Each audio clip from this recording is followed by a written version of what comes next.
Good afternoon, folks. This is going to be our hybrid content for the week, taking a look at concepts we left off with concerning macroevolution and speciation. Now, the last time we got together in class, we were taking a look at various species concepts, looking at different ways that we can construct the idea of a species and seeing how that can vary depending on exactly what your needs are for how you are going to define the species unit. But regardless of how we're defining species, how we're framing the concept of species, there are some things we have to take into consideration in how the process of speciation itself occurs. What is going to happen that is going to lead to a speciation event taking place. Because one way or another, whether it's ecological species concept, biological species concept, morphological species concept, or phylogenetic species concept, there had to come a point of deviation, a point whenever we split one population in two and things began happening that led to the accumulation of genetic variation within a lineage that leads to it diverging more and more from the parent population until it can meaningfully be called something different.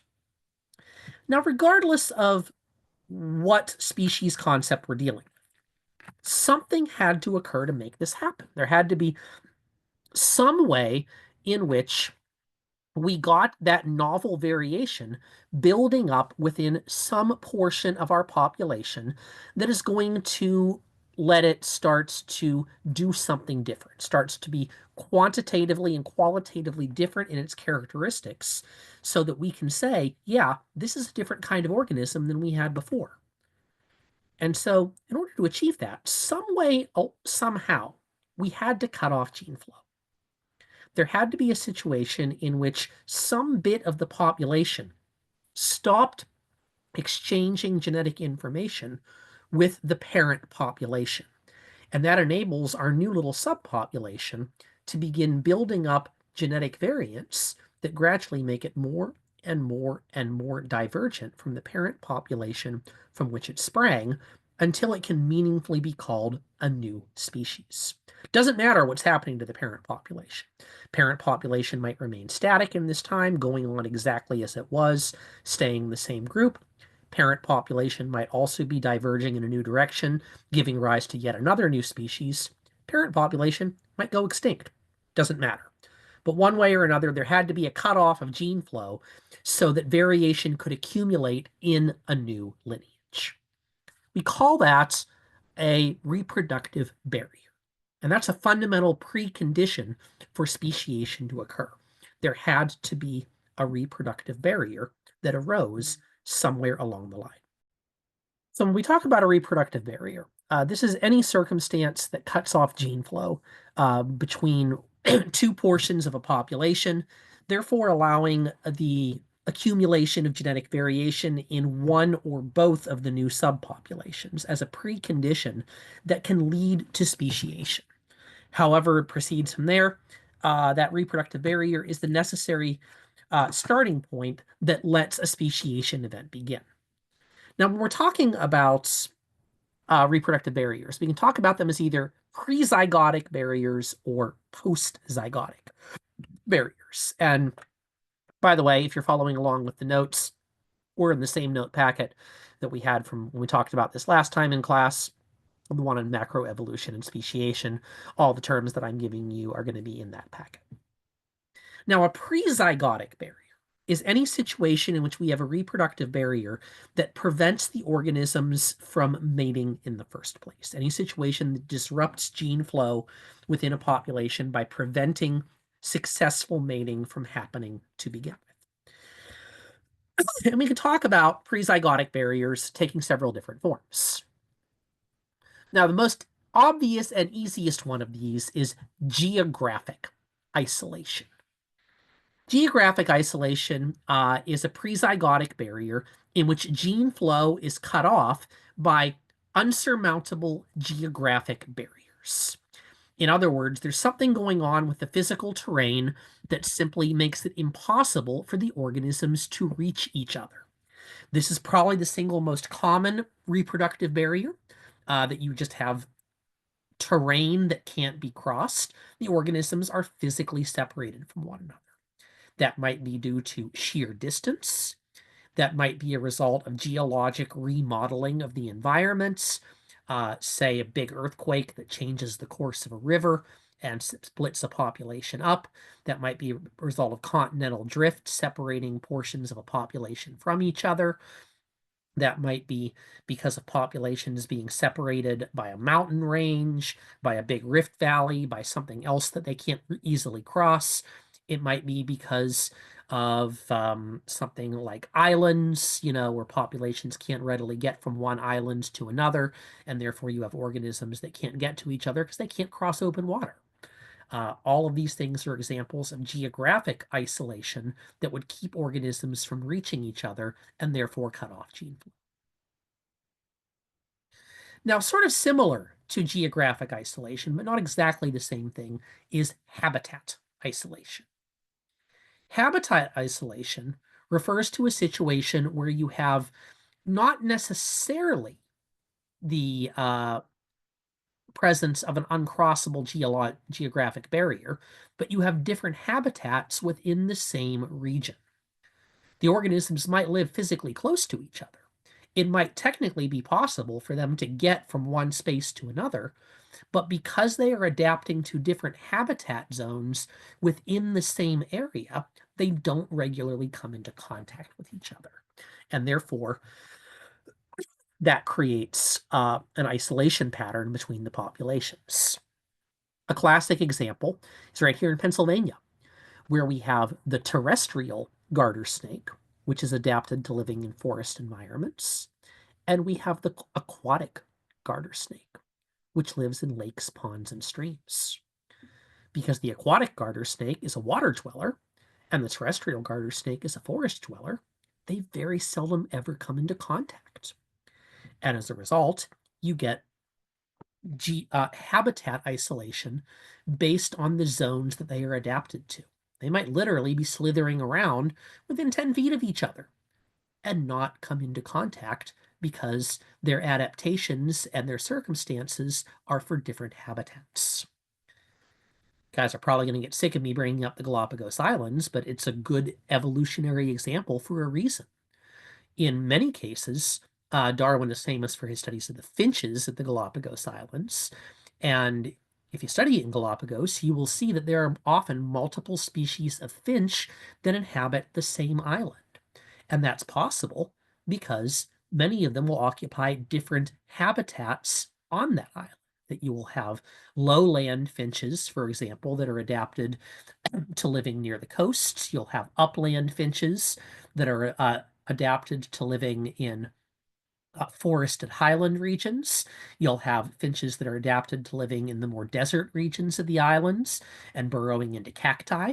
There are a lot of different habitats found on the same island, and that might mean two finches that live half a mile from each other never come into contact because their habitat zones and therefore their feeding and mating patterns are radically different. So that's habitat isolation. Now, you can also get a thing called temporal isolation. If you don't know the word temporal means having to do with time. Temporal isolation can refer to two different phenomena, both having to do with timing of how the organism is active or when its mating pattern is active. One of these things can refer to the activity cycle of the organism. Is it diurnal, meaning is it daytime active, or is it nocturnal? Is it nighttime active? If part of your population is primarily active by day, and another part of your population is primarily active by night, they're unlikely to come into contact with each other, at least not with any degree of frequency. And therefore, you're going to have the populations splitting based on when they are likely to be active. You're going to find most primates are, for example, are diurnal, but in South America, there's an animal called the night monkey. It's a relatively unusual primate in that most of the monkeys that live in the same region as the night monkey are diurnal animals, but the night monkey is nocturnally adapted and therefore does not come into contact with other nearby monkey species. So that's an example of temporal isolation.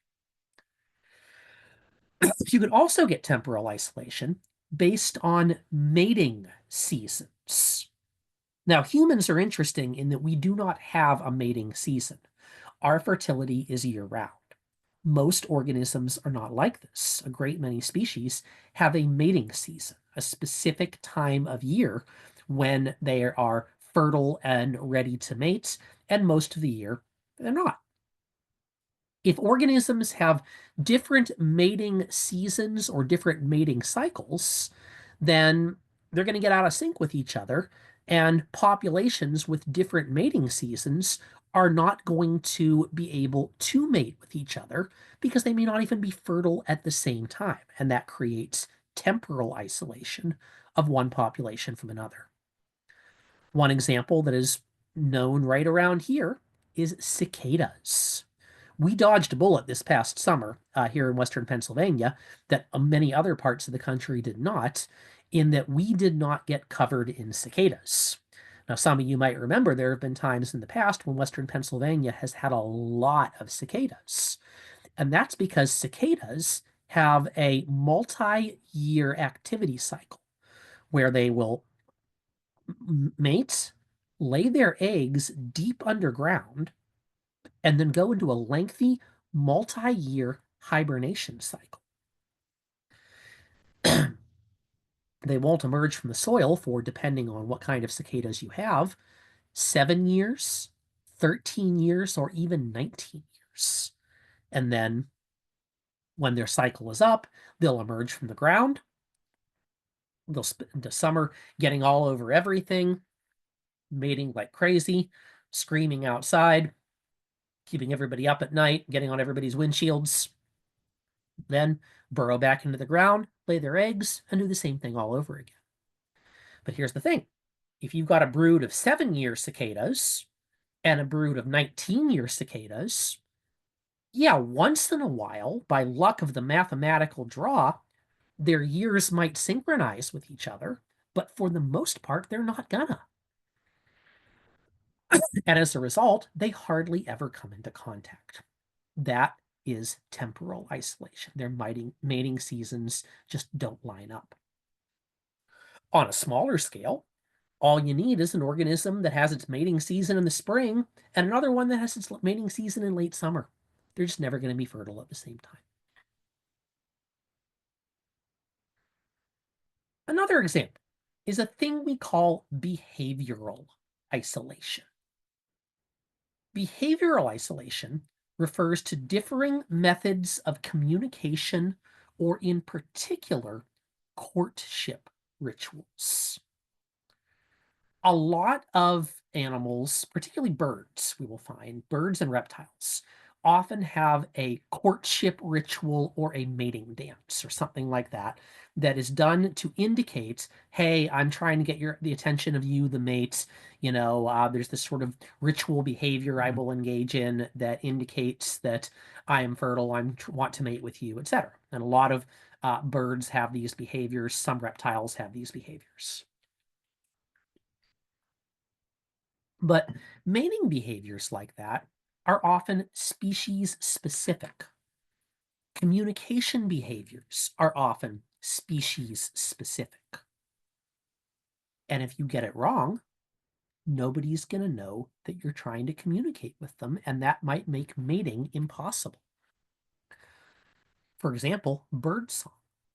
Birdsong has dialects, folks. You may not know this, but birds from different regions have different dialects of song. Bird songs are often mating calls. If we bring a bird from one region into another region, they may not understand each other. And if you've got widespread populations of the same bird and their bird songs begin to drift enough over time and differ enough from each other, they may not recognize each other's mating calls anymore. And therefore, a bird from a far-off region trying to mate into another population may find that it's not able to find a mate because Nobody understands what it's trying to say. It's trying to get the attention of its potential other mates, but nobody knows that it's trying to do that.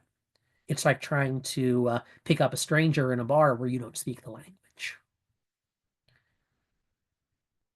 Similarly, you get courtship rituals that are species specific. If the animal does them wrong, not going to work. This is worth Googling, worth looking this up.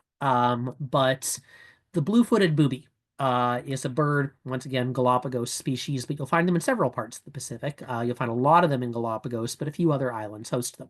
And the blue-footed booby is this ridiculous-looking bird, so named because it has these brilliantly bright blue feet and this blue patch on its chest. Very, very colorful animal. And this is a case of sexual selection where the females will select for the males with the brightest blue feet and the brightest blue chest patches, simply because that's reflective of the nutrients the males are consuming. The males who are the best hunters and are eating the most shellfish will have brighter blue feet, brighter blue chest patches. So really what the female is selecting for is the best hunter, whether she knows it or not.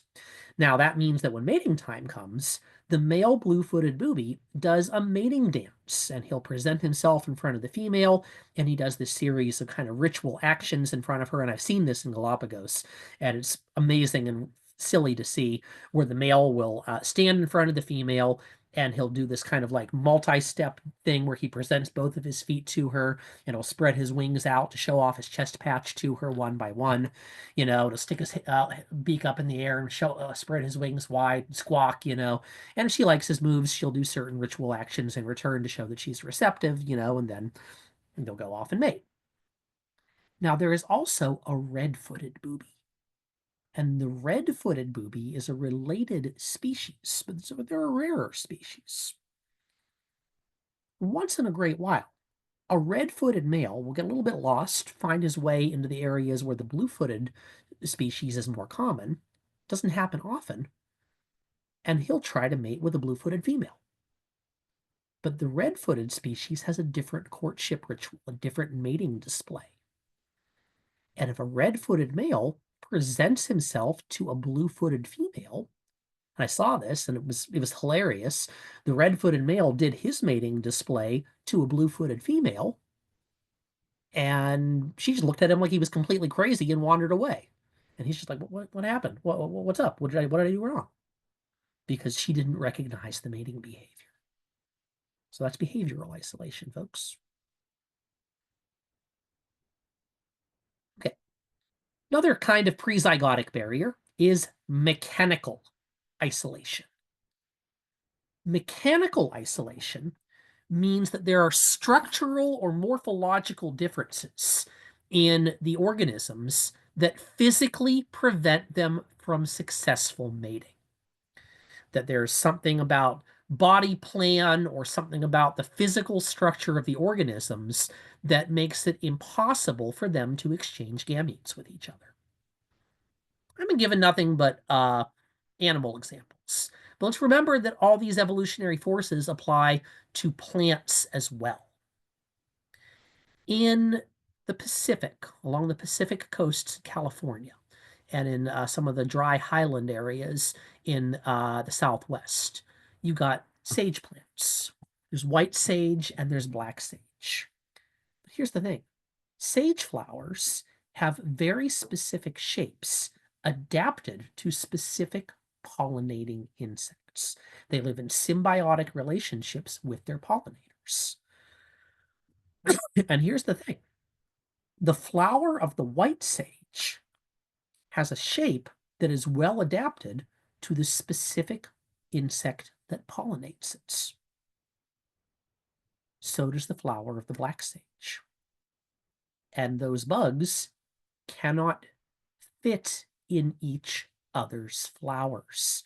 Their body plan does not let them climb into those flowers, and therefore those bugs don't enter those flowers. They don't seek to feed on each other's flowers. The insect that pollinates the white sage flower does not feed on black sage flowers, and vice versa.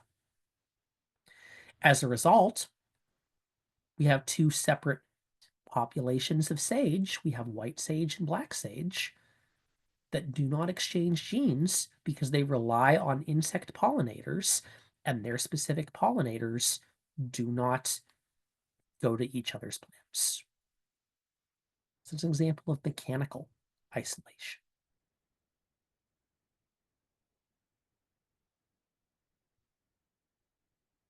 And finally, we have really what is arguably the most profound and kind of show-stopping form of isolation, and that is gametic isolation. In gametic isolation, the gametes are incompatible. The sperm of one population cannot successfully fertilize the eggs of the other. If you can't do that, frankly, it's game over, because at that point, exchange of genes is impossible. Classic example.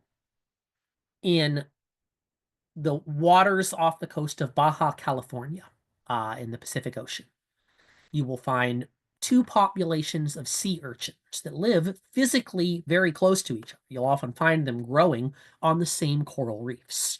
You've got a red sea urchin and a purple sea urchin, two different populations.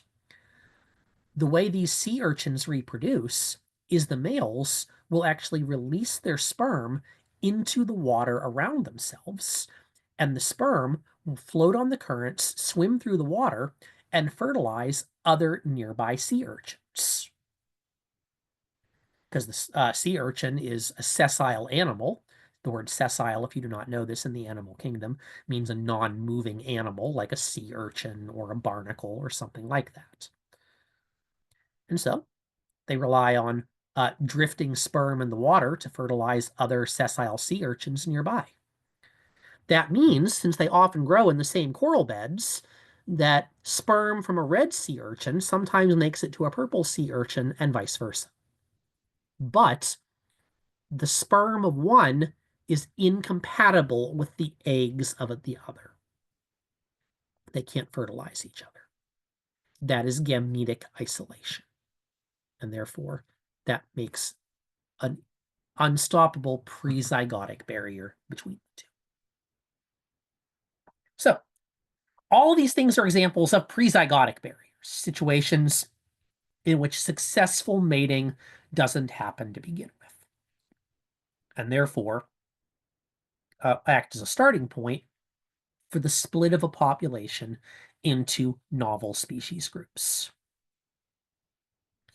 Once that prezygotic barrier is in place, well, then the populations, now that they're not exchanging genes, can begin accumulating novel genetic variation and start deviating from one another more and more. One or both populations can begin kind of going its own way. Now, not every reproductive barrier is prezygotic. We can also have post-zygotic reproductive barriers. A post-zygotic barrier is a situation in which successful mating is possible, but the offspring fail anyway. Couple of examples of this. There are three ways that post-zygotic barriers can happen. Firstly, you can have hybrid non-viability. And I think there's a typo in your handout for this week that I think it says something like hybrid inviability. It's hybrid non-viability. In a case of hybrid non-viability, the organisms successfully mate, but the hybrids you get out of that do not thrive. The offspring are genetically malformed in some way. They have severe genetic defects that impede their ability to thrive or mate. Like I mentioned in class, a lot of salamanders here in Pennsylvania will fail to successfully thrive if they cross-mate with other salamander populations. Sometimes the hybrids are stunted. They do not reach full growth or maturity. We'll find this with a lot of hybrid plants, a lot of our tomato varieties, a lot of our wheat varieties, and so forth. When you hybridize them, they don't reach full maturity. Or sometimes the hybrid is simply unable to survive on its own in the wild. It is poorly adapted to the parental environment. Your Growler bear or your Pizzly bear, depending on the parental combination, is poorly adapted to both the grizzly habitat and the polar bear habitat, and that particular hybrid is therefore not viable in either parental habitat. Okay, that's a postzygotic berry. Another example, quite a straightforward one, is hybrid infertility.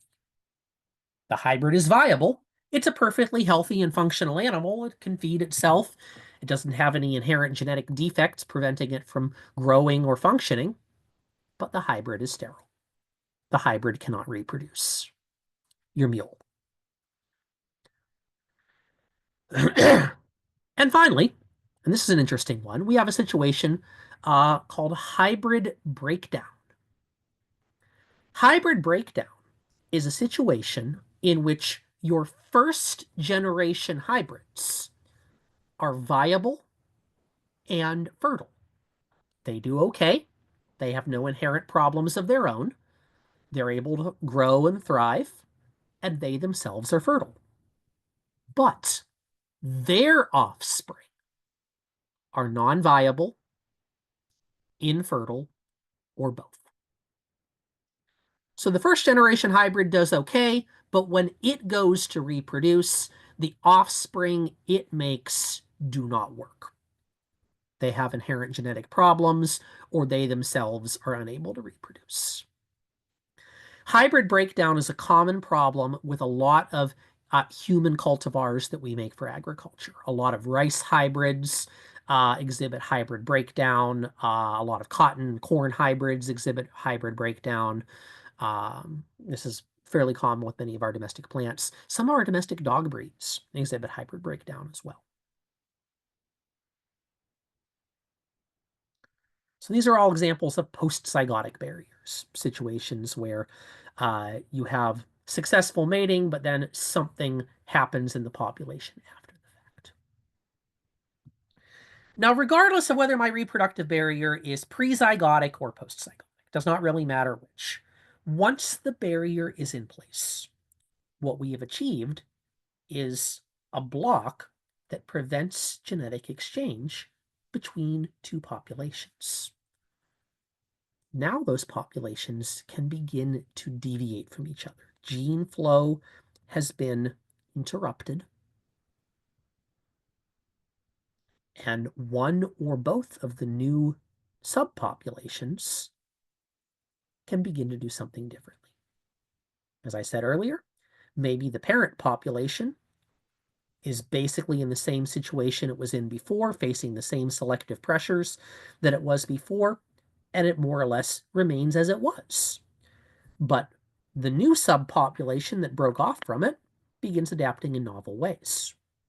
Maybe both populations are confronting novel circumstances and begin adapting in novel ways, and eventually the parent species fades away altogether, and you get two new splinter species breaking off from it. Or maybe the parent species goes extinct altogether, but the novel one that deviated from it adapts in new ways, and you get something new replacing it.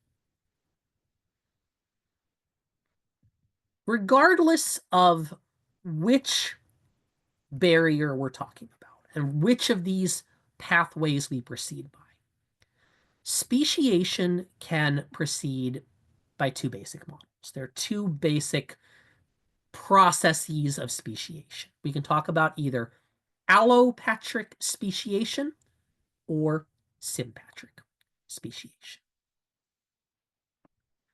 Now, the far and away more common of the two is allopatric speciation.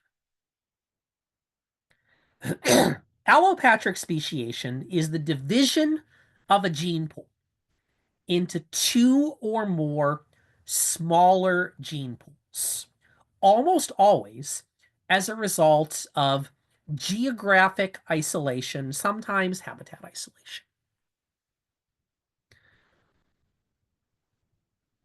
Once you have multiple separate gene pools, things proceed basically as I just described.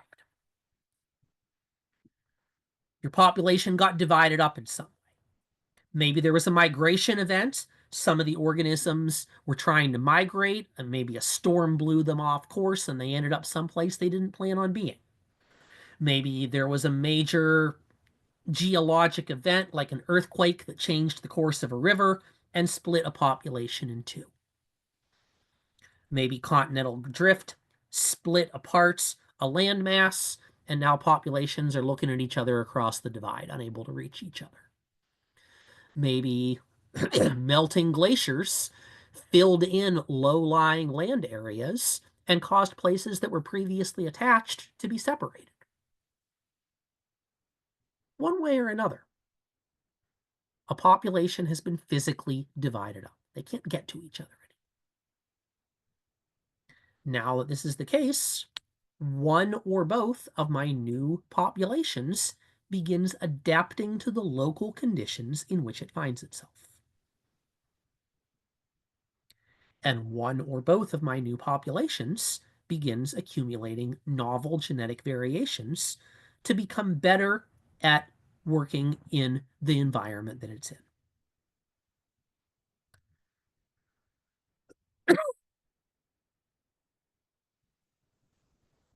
As I said, maybe they both accumulate variation and you get two new species out of this. Maybe one of them stays basically the same and the other one accumulates variation. Maybe one of them goes extinct and the other one accumulates variation. The test of allopatric speciation comes when eventually the two populations are brought back together. If they are brought back together and mate recognition fails, they no longer recognize one another as viable mates, we could comfortably say that we have a new species, or one or more new species, I should say. Or if they are brought back together and they are no longer reproductively compatible. In other words, they mate, but they produce non-viable or non-fertile offspring. We can comfortably say we no longer have one species, but we have two. Isolation alone, in other words, does not indicate speciation. It facilitates speciation. We would have to see by testing with other means whether or not we had achieved a true speciation event or just maybe accumulated some regional variation within the same species umbrella. Okay, so that's all well and good if we are looking at physically separated organisms. But in some ways, that's the easy case. What if it's a little bit harder? How do we achieve geographic population isolation, genetic isolation, if the organisms live in the same physical space? What if they geographically overlap each other? After all, there's more than one species of squirrel living in Pittsburgh. Some of those finches in the Galapagos Islands inhabit the same physical territory as each other and are not necessarily separated by habitat. Sometimes you get more than one kind of the same animal in the same space. So, in the absence of actual physically splitting up the population into groups that can't reach each other, how do you ever achieve genetic isolation? If they're physically around each other, can't they just keep exchanging genes? How do you cut off gene flow? This is what we call sympatric speciation. Sympatric speciation occurs within geographically overlapping populations. Gene flow has to be cut off by some other means. There are three basic ways to achieve this. One of them is through so-called polyploid mutations. Polyploid mutations, this is not a common way this can happen, but it needs to be addressed. Polyploid mutations are radical mutations that change the karyotype of some portion of the species. And if you don't remember that term karyotype from Bio 1, karyotype refers to the number and arrangement of your chromosomes. So if we have a radical mutation that changes how many chromosomes you've got and how they're arranged, we may have a situation in which we get an organism that, thanks to differing chromosomal structure, is no longer able to mate with other organisms like its parents.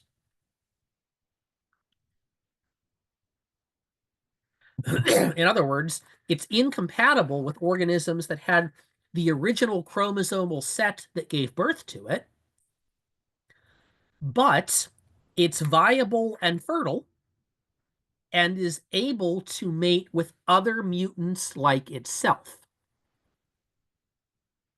and therefore able to perpetuate its own genome.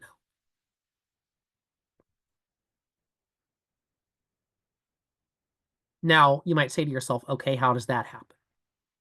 After all, if I get radical mutation that happens in one organism and it's no longer cross-fertile with its parental genome because its chromosomes are completely different, how does it find something to mate with? A couple of ways. One, let's suppose my organism was part of a litter of organisms or a cluster of seeds or similar that all shared the same mutation. There may be several of them that exhibit the same chromosomal anomaly. Two, and yes, that would be kind of incestuous, but organisms in situations where there's nobody else available to mate with will mate with the only things that share their ability to mate with each other. Two, self-fertilization. This is an option. This is the case with plant species. If a plant can self-pollinate, then it might be able to perpetuate its genome all by itself. Really, we could say this about anything that is basically asexual.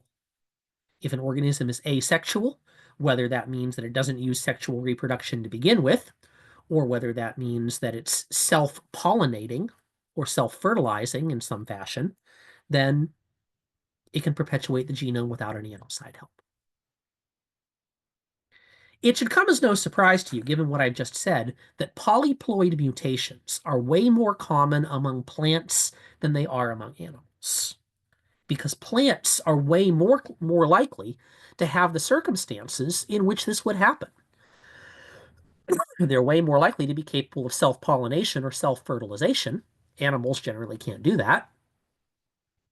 And plants are way more likely to have a situation in which you get a bunch of offspring at the same time that all exhibit the same mutational pattern, and therefore have a cluster of seeds or whatever that all give rise to plants with the same kind of mutation in them, and therefore automatically have siblings that they can pollinate with.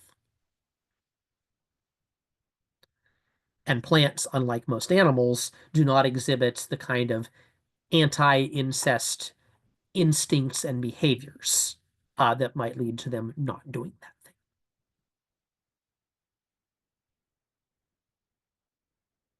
Furthermore, most of the time in animals, if you radically change the chromosome arrangement, you're way more likely to get a dysfunctional animal.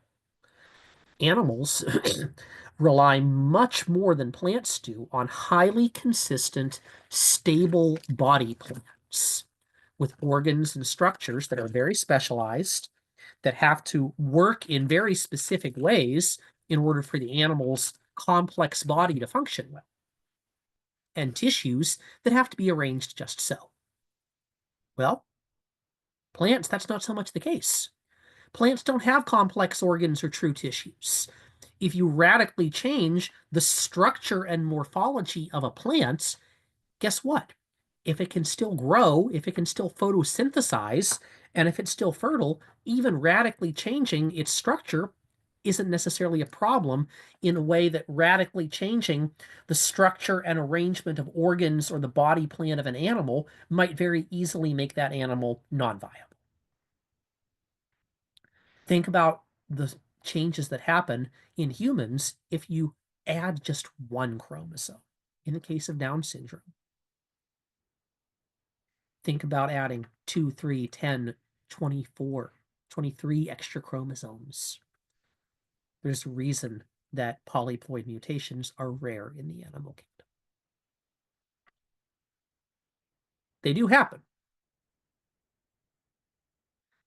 but they're not nearly as likely to succeed. Now, there are a couple of ways polyploidy can go down. You can have what's called autopolyploidy. That's a case in which there's a failure of cell division that results in duplication of entire chromosome sets, resulting in an organism that, rather than being diploid and having 2 copies of each chromosome, is tetraploid, or with successive duplications, even octoploid, having 4 or even 8 copies of each chromosome. This is not uncommon in the plant world. We know of many plants that have 4 or 8 copies of their chromosomes. Some of you who had Bio 1 with me or other professors at CCAC may have done a DNA extraction lab with strawberries, and strawberries are favored for DNA extraction labs because they are octoploid. They have 8 copies of each chromosome, a result of several long ago polyploid mutations that doubled their chromosome count from 2 to 4, and then later doubled it again from 4 to 8. And that kind of thing is way more common in the plant world than in the animal.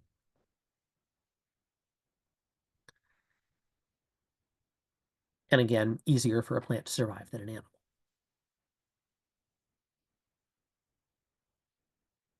The other option is allopolyploidy. Allopolyploidy is a different situation altogether. It's a rearrangement of chromosome sets, not through radical mutation, but through hybridization. In a case of allopolyploidy, what happens is you have a hybrid of 2 different species, and you create a hybrid offspring that is unable to breed with either parent species, but is able to successfully reproduce either asexually by pollinating itself, or is able to reproduce with other hybrids like itself. Basically, you made what we call a hybrid species. We got a new species out of the crossbreeding that is not either of the parent species and is not back compatible with the species that made it. A plant example of this is there's a weed called goatsbeard. There's a European variety of goatsbeard. There is also a North American variety of goatsbeard in the Pacific Northwest. Some seeds from Europe got to the Pacific Northwest. It hybridized with the North American variety of goatsbeard. What we got out of that was a new species of goatsbeard, a hybrid species that is not compatible with either of the parent species, but is perfectly able to pollinate other hybrids of the same type and give rise to a whole new kind of hybrid goatsbeard.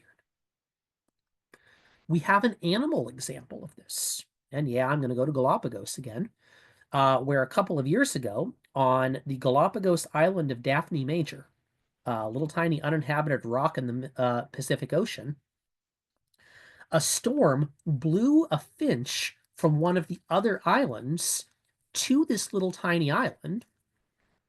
This finch mated with the native finch species on the island and gave rise to a new hybrid finch species that is not compatible with either of its parent species, but the hybrids from the same nest mated with each other, and made more eggs, and they're doing just fine. A couple generations down, those hybrids are still only mating with each other and seem to have become established as a new hybrid species of finch. Darwin would have been happy. The interesting thing about polyploidy, whether it's allopolyploidy or autopolyploidy, is it breaks one of our standard expectations in how this all goes down. Normally, speciation events take a long time. Building a new species is not a quick thing. Evolutionary change normally unfolds slowly and gradually over many, many generations, gradually accumulating variations, slowly but surely making populations more and more and more different from each other until eventually you end up with something different. It can unfold over centuries or millennia. But polyploid mutations, because they result in an offspring that right here, right now, is no longer compatible with its parent species, but is compatible with other mutants like itself or hybrids like itself. Polyploidy is the only situation in which you get a new species in one generation. The offspring is a different species than the parents, and that does not happen otherwise.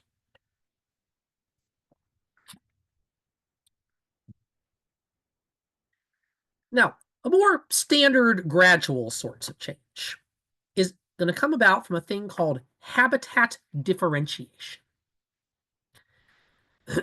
Habitat differentiation is a form of sympatric speciation that occurs when subpopulations arise in the same area because portions of the parent population begin exploiting different resources or adapting to differing habitats within the same geographic area. And this leads to what we called disruptive selection when we talked about natural selection in the last chapter, as they begin adapting in unique ways to their own particular life ways within that area. They start feeding in different ways, or they start mating in different ways, or they start occupying different physical spaces, and little by little, they become more and more suited to their particular niches, and therefore less and less like each other. A classic example of habitat differentiation happened in New England just a couple of centuries ago. Now, when Europeans came to New England, they brought crops from Europe with them. And one of the crops they brought to North America that had never been here before was the apple. Apples are not native to the Americas. They were brought from Europe, and they took quite well in North America. As little as 200 years ago, the United States had more than 10,000 varieties of apple that we grew, believe it or not. Now, apple orchards started being planted in the Pacific Northwest, not the Pacific Northwest, sorry, up in New England in the 1700s. Now, when we get apples being planted there, there's an animal up there called the hawthorn fly. Hawthorn berries are native to New England, and the hawthorn fly laid its egg inside of hawthorn berries. And that meant that when the fly's egg hatched, the larval fly, the maggot, would be surrounded by food in the hawthorn berry. It would eat its way out from the berry, basically feeding in the substrate that the egg had been laid in to power its growth until it finished its development. It was a good strategy for the fly. Now, here's the thing. Once apple trees became available, suddenly there was another readily available fruits. Some of the hawthorn flies changed their pattern and began exploiting apples instead of hawthorn. They started laying their eggs in apples rather than in hawthorn berries. But here's the thing. Apples mature at a different time of year than hawthorn berries do. Apples get ripe right around this time of year. Apples are at their best in late summer and early fall. Hawthorn berries are in late spring, early summer. As a result of this, some of your fly populations shifted their mating season. You had some of the flies that began mating when the hawthorn berries were around, and some of the flies that began mating when the apples were around. So you got temporal isolation within the fly population as the mating seasons diverged. And within a couple of centuries, you now had two distinct fly populations in New England. One adapted around using hawthorn as its egg-laying fruits, and one adapted around using apples as their egg-laying fruits. And now we have two species of fly like that in New England, the hawthorn fly and the charmingly named apple maggot fly. So that's habitat differentiation, folks. An organism begins exploiting a different pathway. A lot of times this will happen when the environment changes in some way. When a new resource is added to the environment that wasn't there before, or when a new predator, a new source of prey, a new something changes in the environment that makes it easy for some portion of the organisms to begin adopting a new life way around. And some of them keep doing things the way they did, but other ones begin adapting to the newly available way of doing things. Lastly, you can get sympatric speciation because of non-random mating. And this basically happens when sexual selection leads to speciation events. Essentially, you get behavioral isolation because some of the females begin preferring different traits than other ones. It's usually, I say this deliberately, because it's almost always a case where the females begin sexually selecting for different traits in the males. It's almost always how that's going to go. So if you have one part of the population that says, ooh, I like the males with that color of feathers, and another part of the population says, I like the males with that color of feathers, you can get a split in the population. Usually, this isn't actually because of something as simple as scale color or feather color or whatever. It usually really technically has something to do with some other feature in the environment. The blue-footed booby and the red-footed booby get their different coloration because they prey on different kinds of food. And therefore, it was probably basically that some of the female boobies began picking males that were better at hunting one kind of food versus males that were better at hunting another kind of food, and developed preferences accordingly. And you end up getting differing populations based on the selected preference. Again, the female doesn't know what she's selecting for. She knows she's selecting for a color in the male, but she's really selecting for a male who's a good hunter in a particular way. But this ends up giving us these parallel gene pools that arise around a sexually selected trait. And eventually that leads to a speciation event based on behavioral selection. We see this happening in Lake Tanganyika. Remember our cichlids? And you have the blue-backed males and the red-backed males. At some point in the past, there was some split in cichlid populations where some of the females began preferring males with blue scales and some began preferring males with red scales. And you got a species level split eventually because they weren't exchanging genes anymore outside of those color preferences. Fun fact, if you take blue-backed male cichlids and red-backed male cichlids, put them with their respective females into a tank together, they'll mate only within their own color pattern until you shine an orange light into the tank. Under an orange light, they all look the same, and the females will mate indiscriminately. My favorite example of non-random mating is one we're watching right now unfold. We're watching a new speciation event happen at the moment in the Congo River in Africa. There are electric eels in the Congo River. And you may not know this, but electric eels do not just generate electric current to zap their food and defend themselves. Electric eels also use electrical signaling for mate communication. We don't know fully how that works, but they are able to communicate in some way using electrical signals. But apparently what happened is about 15, 16 years ago, there was a mutation that occurred in an eel population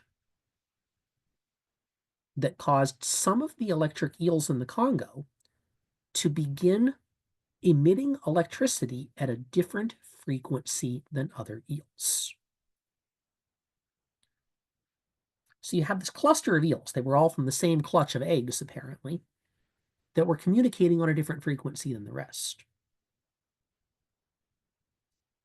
The parent eel population from which they came couldn't communicate with them, and therefore lost the ability to mate signal with them. They couldn't mate with any of the eels from the parent population from which they arose, but they could communicate with each other, and therefore began mating with each other exclusively. So what we're watching right now is two parallel eel populations arising in the Congo River. They look more or less exactly the same, but they're differing based on how they communicate using different electrical frequencies. And because they're not exchanging genetics with each other, you got two separate gene pools. Nothing visible about the eels would tell you that, but the eels know. And because they're splitting in that way, those two gene pools are becoming more and more genetically distinct from each other over time. Right now, it's just variants within the same population, but in the fullness of time, as more and more variations accumulate, they may eventually constitute two distinct eel populations from that one variance that split communication between. So these are all ways that sympatric speciation can happen and that you can end up getting division of populations even when the organisms are literally in the same physical space.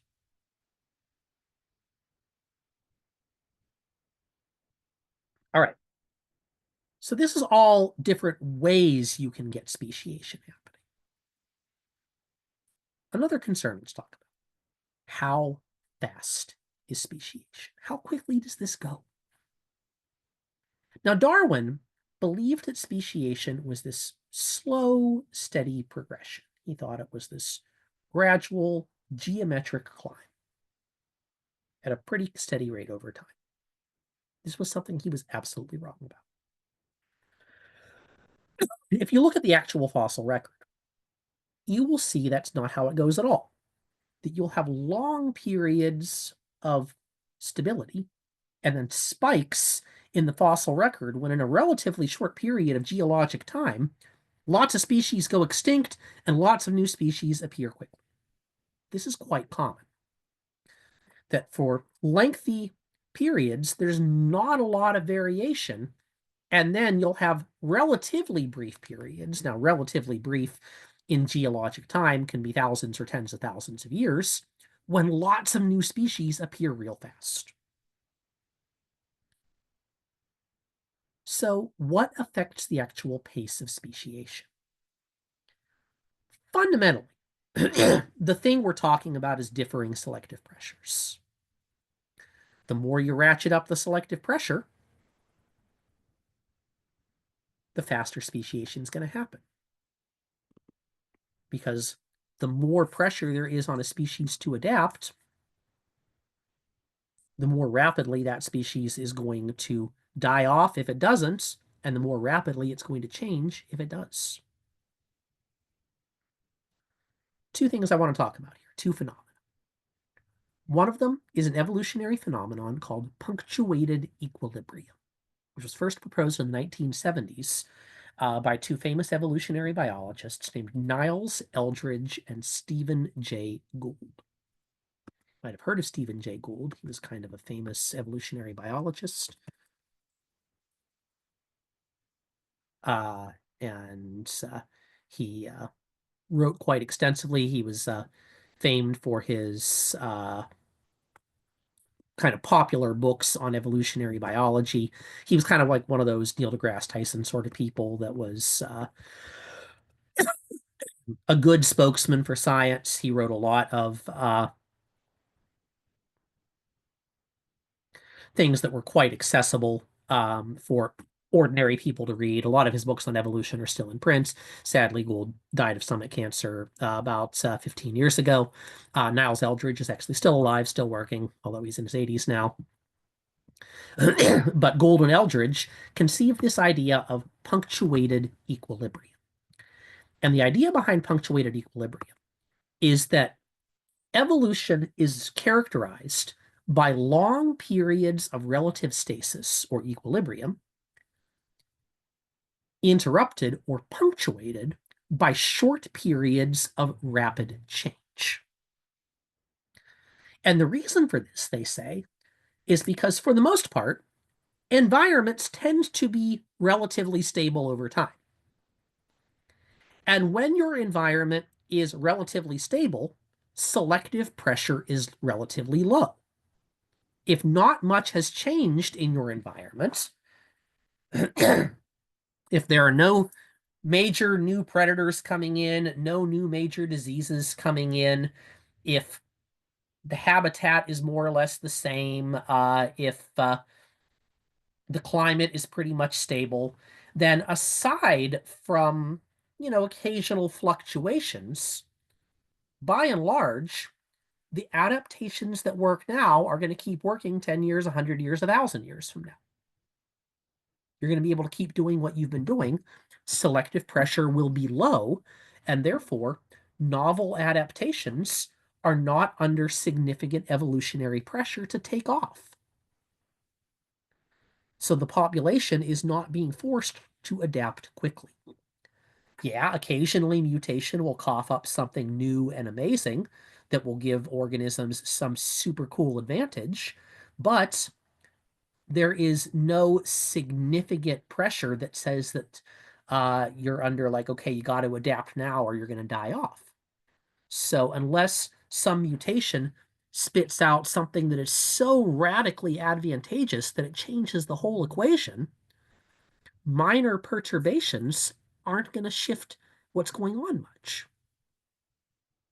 So, in other words, you don't get a lot of change for lengthy periods of time when the environment isn't changing much. But then something changes. Then something shifts. New predators come into the environment. New diseases come into the environment.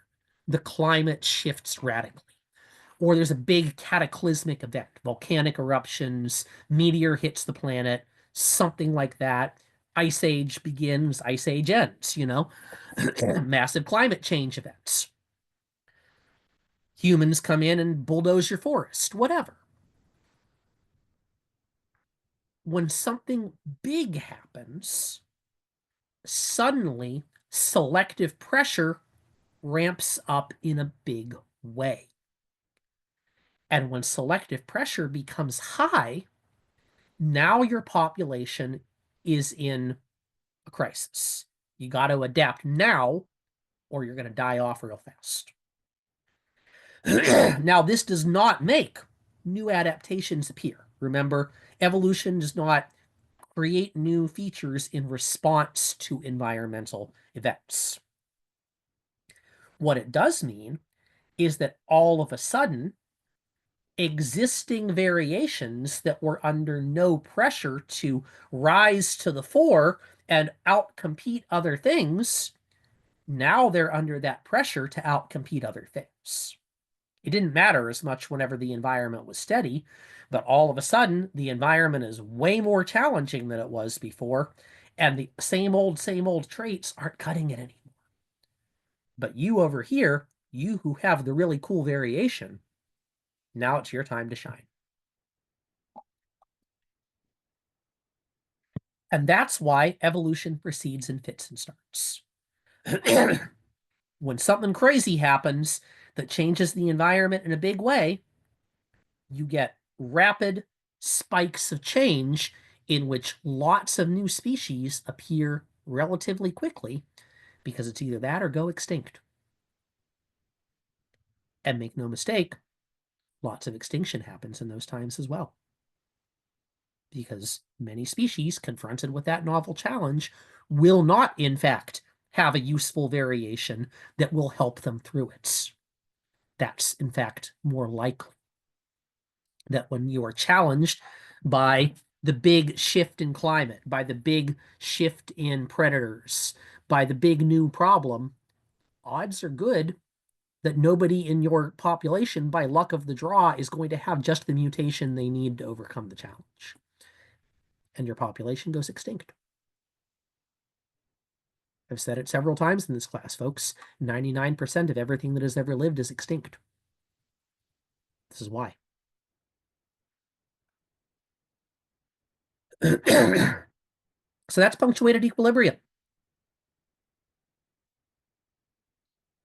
Those moments in geologic time, I should point out, are not easy for us to observe. Because keep in mind, folks, that geologic time, we are observing it over millions of years of scale. The short bursts of change might happen over centuries or thousands of years. That's, again, short in geologic terms, even if it's long in human terms. Which means the fossil record is not always going to catch those snapshot moments.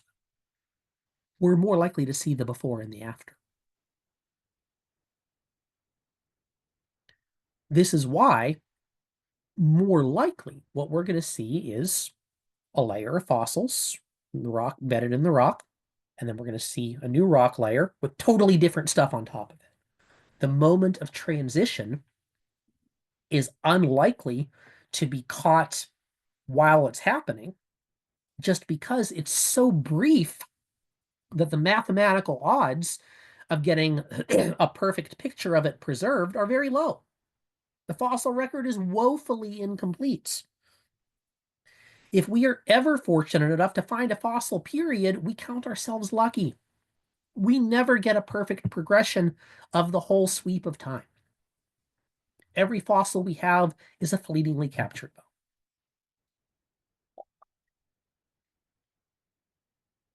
Once in a while, we're lucky and we catch one of those transitional fossils and we learn a lot of cool things from it. But more often than not, when it comes down to finding that needle in the haystack fossil of the transitional period that might have occupied a couple thousand years out of a period of 6 million years, we're going to find, some random fossil from after the transition was over, or some random fossil from before the transition was over, from the long periods of stability. And that is why transitional fossils are quite rare in the fossil record. It's a numbers game. And that's why we prize transitional fossils when we find them. So that's punctuated equilibrium. And it accounts for the uneven pattern that we see in the fossil record.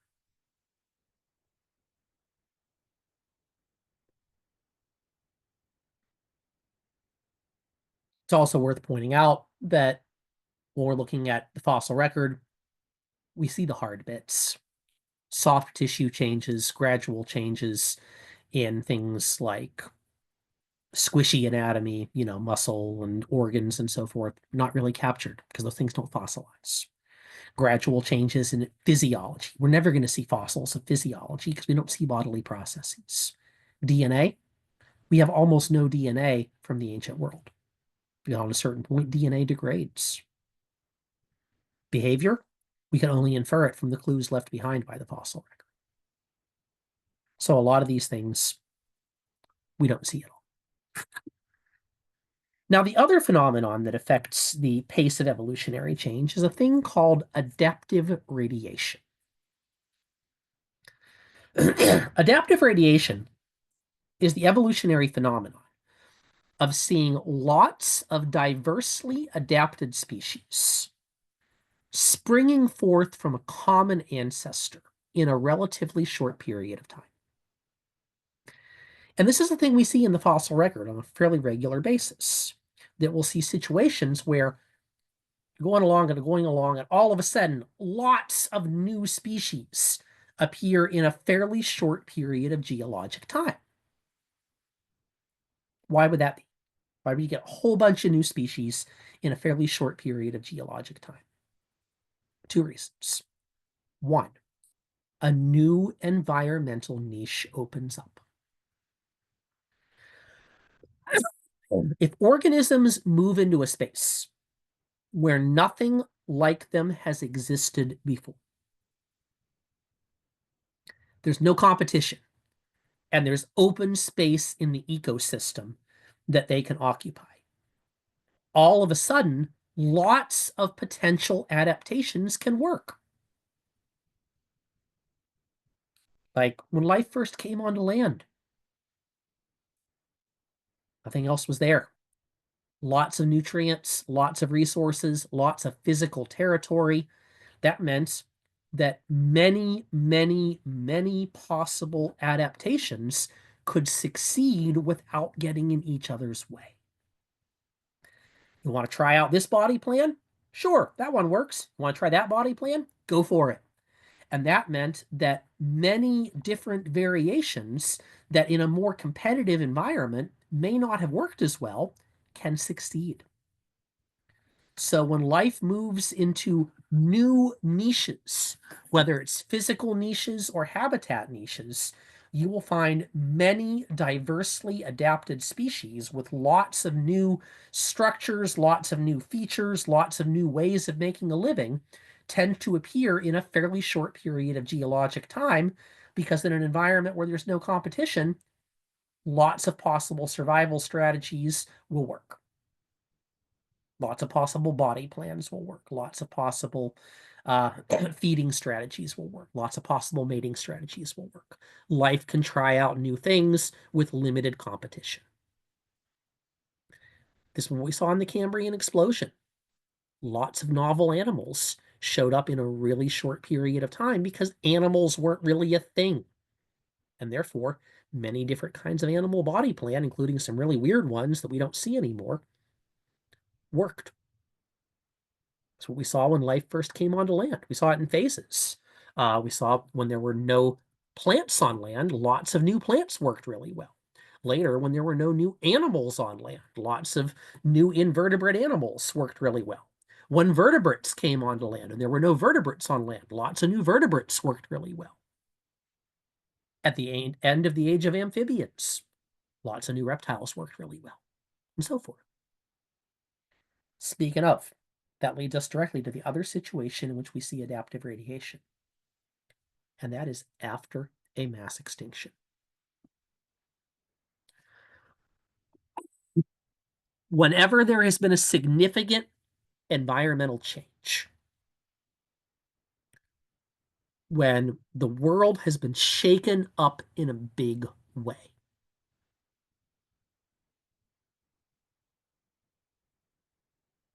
you will very often find that following that, lots of new species appear quickly, because that significant environmental change has opened up new opportunity. You kill a lot of species in a short period of time. Suddenly, there's lots of space in the ecosystem. In many ways, it's the same thing I was describing before.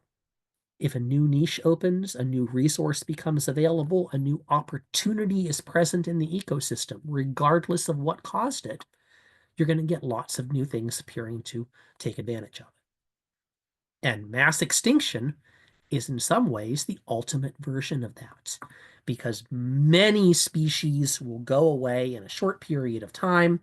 The resources and ecological space they occupied are now wide open, and the survivors can move into and exploit that space. Following the Permian extinction, when 95% of all life on Earth died off, the survivors rapidly moved into the ecological space left behind And yeah, you lost 95% of all species on Earth in a relatively short period of time, but a massive explosion of new species soon came after. And you got all kinds of cool new living things appearing not long after the Permian extinction. The age of reptiles quickly gave way, the age of amphibians quickly gave way to the age of reptiles. The age of dinosaurs began right after the Permian extinction. Whole new kinds of plants appeared right after the Permian extinction. We'll talk about that in our next chapter. When the age of dinosaurs came to an end with the KT events, the dominance of big terrestrial reptiles came to an end, and mammals and birds moved in to fill their ecological niches. And suddenly you got massive diversification of both birds and mammals. Likewise, at the end of that time, non-flowering plants largely wiped out. Not a lot of those left, but the flowering plants moved up in their ascendancy and became the dominant plant life on Earth. Now, that kind of explosive growth can lead to some interesting things happening. Sometimes it leads to old features being repurposed. And this can happen at any stage of evolution, whether it's in the course of explosive growth or earlier growth. When species are adapting, they have to build on the structures that came before them. This sometimes leads to ancestral structures being repurposed to do new things. Anytime you have an ancestral structure being repurposed to fulfill a new function, that is called exaptation. For example, bats are descended from a tree-dwelling animal that had hands, which became stretched out over time to support a wing. The grasping hand became extended and developed a membrane between the digits that now is a wing. The tube that connects the throat to your middle ear is all that remains of your ancestral gill slits from your fish-based ancestor. Old parts get repurposed to do new jobs. Your lungs used to be an organ in fish called the swim bladder. Eyes started off as light-sensitive patches of cells to enable organisms to know when predators were moving over them.